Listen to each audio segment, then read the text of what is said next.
2021 সাল, জনাদেশে 215টি আসন নিয়ে বাংলার মসনদে ঘাসফুল। এরপর যেমনটা ভেবে গৃহবধূর বাঁ চোখ কেঁপেছিল তাই হলো। কুটিলের মন্ত্রে শোষণের যন্ত্রে আগুন জ্বলল। সেই লেলিহান শিখায় শত নাগিনী বাংলাকে উপহার দিল শ্মশান শান্তি।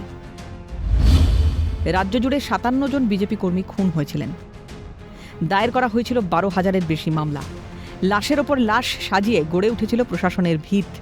বাংলার কোণে কোণে অপ্রকাশিত স্বপ্নগুলির অকাল সমাধি হয়েছিল।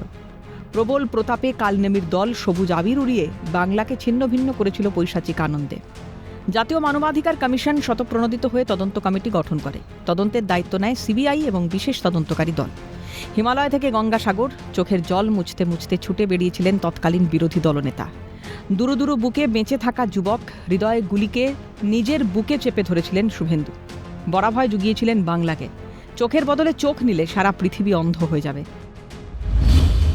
তা বলে সে অন্যায়ের বিচার হবে না, ফাইল আবার খোলা হবে, জানিয়েছেন মুখ্যমন্ত্রী শুভেন্দু অধিকারী। নিউটনের তৃতীয় গতিসূত্র, প্রত্যেক ক্রিয়ার সমান এবং বিপরীত ধর্মী প্রতিক্রিয়া আছে। তখনই বলেছিলাম পৃথিবী গোল, যা করিতেছেন জনতা জনার্দন দেখিতেছে, তারাই শিক্ষা দেবে। শিক্ষা দিয়ে দিয়েছে। এই সরকার দেশের সংবিধান, প্রধানমন্ত্রী নরেন্দ্র মোদীজির দেখানো পথ, তাতেই চলবে।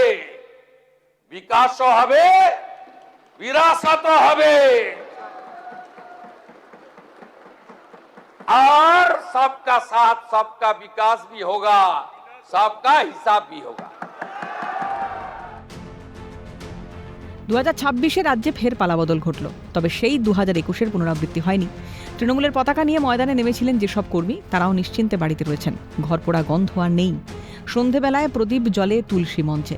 নতুন করে 59টি মামলার ফাইল খুলেছে। প্রয়োজনে আরও অনেক মামলার ফাইল খোলা হবে। ইঙ্গিত এমনটাই, তবে বদলা নয়। বাংলা আজ ত্যাগের মন্ত্রে দীক্ষিত।